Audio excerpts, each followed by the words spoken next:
ಊರಿನ ನಾಗರಿಕರ ಪರವಾಗಿ ಸುತ್ತಮುತ್ತಲಿನ ಗ್ರಾಮಗಳ ನಾಗರಿಕರ ಪರವಾಗಿ ನಾನು ಹೃತ್ಪೂರ್ವಕವಾದಂಥ ಅಭಿನಂದನೆಗಳನ್ನು ವಂದನೆಗಳನ್ನು ಸಲ್ಲಿಸ್ತಾ ಇದ್ದೇನೆ. ಈಗ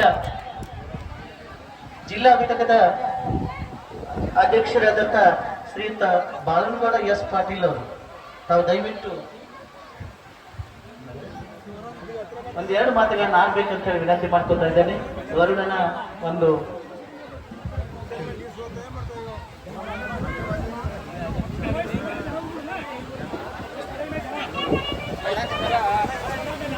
ಈ ಕಾರ್ಯಕ್ರಮದ ದಿವ್ಯ ಸಾನ್ನಿಧ್ಯವನ್ನು ವಹಿಸಿಕೊಂಡಿರ್ತಕ್ಕಂಥ ಪೂಜ್ಯರಲ್ಲಿ ಹೆಣೆ ಮಾಡಿದು ರಾಜ್ಯಾಧ್ಯಕ್ಷರಾದಂಥ ಡಾಕ್ಟರ್ ಎಸ್ ಬಾಲಾಜಿ ಅವರೇ, ಈ ಗ್ರಾಮದ ಹಿರಿಯರೇ,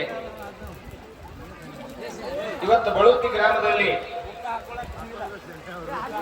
ಬಹಳ ಅರ್ಥಪೂರ್ಣವಾಗಿರ್ತಕ್ಕಂಥ ಒಂದು ಕಾರ್ಯಕ್ರಮ. ಮೊಹರಂ ಹಬ್ಬ ಎಲ್ಲ ಗ್ರಾಮಗಳಲ್ಲಿ ನಡೀತಾ ಇದೆ. ಆದ್ರೆ ಬಳುತಿ ಗ್ರಾಮದಲ್ಲಿ ಮೊಹರಂ 10 ದಿನಗಳಾದರೂ ಕೂಡ ಅತ್ಯಂತ ವೈಭವಯುತವಾಗಿರ್ತಕ್ಕಂಥ ಅರ್ಥಪೂರ್ಣವಾಗಿರ್ತಕ್ಕಂಥ ಈ ಒಂದು ಬೀಬಿ ಫಾತಿಮಾನ ಜಾರಂತ ಉತ್ಸವ ಬಹಳ ಅರ್ಥಗರ್ಭಿತವಾಗಿ ನಡೀತಾ ಇದೆ.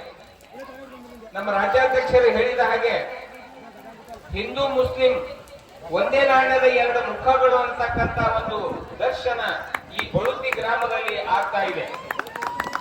ದಿನ ಬೆಳಗಾದರೆ ಪತ್ರಿಕೆಯಲ್ಲಿ, ಟಿವಿಯಲ್ಲಿ ಧರ್ಮ ಜಾತಿ ಅಂತ ಜಗಳಾಡ್ತಕ್ಕಂಥ ಜನರ ಮಧ್ಯೆ ಬಳುತಿ ಗ್ರಾಮದಲ್ಲಿ ಬೀಬಿ ಫಾತಿಮಾನ ಹೆಸರಿನಲ್ಲಿ ಹಿಂದೂ ಮುಸಲ್ಮಾನರು ಎಲ್ಲರೂ ಕೂಡಿಕೊಂಡು ಭಕ್ತಿ ಭಾವ ಮತ್ತು ಸಾಂಸ್ಕೃತಿಕತೆಯ ಹಿನ್ನೆಲೆಯಲ್ಲಿಟ್ಟುಕೊಂಡು ಈ ಜಾನಪದ ಕಲಾ ಪ್ರದರ್ಶನ ಕಾರ್ಯಕ್ರಮವನ್ನ ಮಾಡ್ತಾ ಇರ್ತಕ್ಕಂಥದ್ದು ಬಹಳ